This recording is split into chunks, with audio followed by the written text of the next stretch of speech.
ഈ കൊച്ചു വെളുപ്പാങ്കാലത്ത് തന്നെ ഈ ബോട്ടിലും തൂക്കിക്കൊണ്ട് എങ്ങോട്ടാന്ന് കേട്ട് കഴിഞ്ഞാൽ ഇന്നും ഒരു ഓട്ടോ ഉണ്ട്. അങ്ങനെ 5 മണിക്ക് എത്തിക്കേണ്ട സ്ഥലത്ത് ഞാൻ 4:45 തന്നെ എത്തിച്ചു. അവിടെ നിന്ന് കസ്റ്റമർ ഇറങ്ങിയപ്പോഴത്തേക്കും അവർക്ക് വിശക്കണമെന്ന് പറഞ്ഞു. ലൈറ്റായിട്ടൊരു ചായ കുടിക്കാൻ വേണ്ടി പാപ്പനംകോടുള്ള ടീ ഹൗസിൽ നിർത്തി.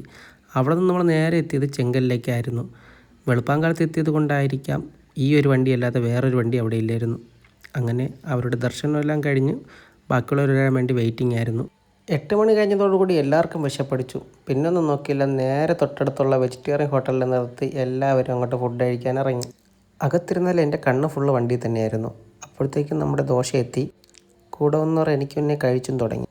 ഇനി നമ്മൾ വച്ച് വിടുന്നത് നേരെ ആഴിമലയിലേക്കാണ്. അവിടെ എത്തിയപ്പോഴാണ് നമ്മുടെ 19 സീറ്റിനെ ഓർമ്മിപ്പിക്കുന്ന രീതിയിലുള്ള വേറൊരു 19 സീറ്റ് കണ്ടത്. എന്തൊക്കെ പറഞ്ഞാലും കേരള വണ്ടിക്ക് തന്നെയാണ് മൊഞ്ച് കൂടുതൽ. ഈ ഒരേ ആംഗിളിൽ നിന്ന് തന്നെ ഞാൻ എത്ര വീഡിയോയും ഫോട്ടോ എടുത്തിട്ടുണ്ടെന്ന് എനിക്ക് തന്നെ ഒരു പിടിയുമില്ല. അവിടെ നിന്ന് നമ്മൾ നേരെ പിടിച്ചത് ലൈറ്റ് ഹൗസിലാണ്. ഇവിടെ വന്നപ്പോൾ നമുക്ക് മുന്നേ ട്രിവാൻഡ്രത്തുള്ള വേറെ 2 വണ്ടി അവിടെ സ്ഥലം പിടിച്ചിരുന്നു. അപ്പോഴാണ് ഞാനൊരു കാര്യം ശ്രദ്ധിച്ചത്. നമ്മുടെ വണ്ടി ഒഴിച്ച് ബാക്കി 2 വണ്ടിക്കും KL01 ആണ്.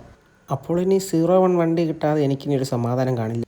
ഇടയ്ക്ക് ഇതുപോലെ ലീവ് എടുത്ത് ഓട്ടം വരുമ്പോഴാണ് എനിക്കൊരു സമാധാനം കിട്ടുന്നത്. ഇതുപോലെ ഇങ്ങനെ ദൂരെ ഇരുന്നു കൊണ്ട് ആ പോകുന്ന കാഴ്ചകളൊക്കെ കണ്ടും കൊണ്ട് ഇവിടെ ഇരിക്കുക എന്ത് രസമാണെന്നറിയാമോ. അവിടെ നിന്ന് നേരെ എത്തിയത് ആക്കുളത്തേക്കാണ്. ഫസ്റ്റ് എൻ്റെ കണ്ണ് പോയത് ഇങ്ങോട്ടാണെങ്കിലും അമ്മയെ കൊണ്ടുവന്നിരുന്നെങ്കിൽ അമ്മയുടെ കണ്ണ് മൊത്തം ഇങ്ങോട്ട് പോകുന്നുള്ളത് ഉറപ്പാണ്. ആ സമയം കൊണ്ട് ഗസ്റ്റ് പോയി ടിക്കറ്റ് എടുത്തു. ഞാൻ നേരെ ചെടികൾ തപ്പി ഇറങ്ങി.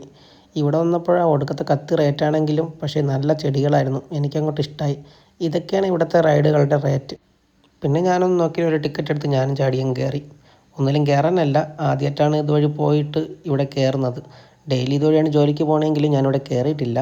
ഇപ്പോഴാണത് കയറാനായിട്ട് ഭാഗ്യം കിട്ടിയത്. ഉള്ളിലോട്ട് കയറുമ്പോൾ നല്ല ഭംഗിയാണെങ്കിലും മുകളിലോട്ട് എത്തും തോറും ഭംഗി കൂടിക്കൂടി വരികയല്ല, കുറഞ്ഞു കുറഞ്ഞു വരിക. കാരണം എന്താണെന്ന് വെച്ച് കഴിഞ്ഞാൽ 40 രൂപ ടിക്കറ്റ് എടുത്ത് നമ്മൾ ഉള്ളിൽ കയറിയിട്ടും ഇവർ ഈ കാര്യങ്ങളൊന്നും നല്ല രീതിക്ക് മെയിൻറ്റെയിൻ ചെയ്യുന്നില്ല. കാട് പിടിച്ചാണ് എല്ലായിടവും കിടക്കുന്നത്. അതെനിക്ക് മോശമായി തോന്നി. ഇതുപോലുള്ള ടൂറിസ്റ്റ് സ്പോട്ട് തുടങ്ങിയാൽ മാത്രം പോരാ, മെയിൻറ്റെയിൻ കൂടി ചെയ്യണം. അവിടെ നമ്മൾ നേരെ തൊട്ടടുത്തുള്ളൊരു ഹോട്ടലിൽ കയറി ഉച്ചക്കത്തൊക്കെ ഉള്ള ബിരിയാണി അങ്ങോട്ട് തട്ടി. അങ്ങനെ എൻ്റെ വണ്ടി ലുലുവിൻ്റെ പാർക്കിംഗ് കയറി. അവിടെ നമ്മൾ നേരെ പോയത് വേളിയിലാണ്. ബോർഡിലുള്ള പോലെ തന്നെയാണ് ഇവർ മാക്സിമം ഇവിടെ നല്ല രീതിക്ക് വൃത്തിയാക്കുന്നുണ്ട്. ഏകദേശം 10 വർഷത്തിന് ശേഷമാണ് ഞാൻ വീണ്ടും വേളിയിലെത്തിയത്. ഇവിടെ എത്തിയപ്പോൾ എനിക്ക് എൻ്റെ +2 ഓർമ്മകളാണ് വന്നത്. എനിക്കിവിടെ കണ്ട ആകപ്പാടെ ഒരു നെഗറ്റീവായിട്ട് തോന്നിയത് ഈ ഒരു കുളവാഴ തന്നെയാണ്. ഈ കുളവാഴ കാരണമാണ് ഇവിടെ മൊത്തം നശിച്ചത്. ഇതും കൂടെ നല്ല രീതിക്ക് ക്ലീൻ ചെയ്ത മൊത്തം സെറ്റ്. അപ്പോൾ ഇന്നത്തെ വീഡിയോ ഇത്രയൊക്കെ തന്നെ. ഞാൻ പോകുന്നു. Okay, by.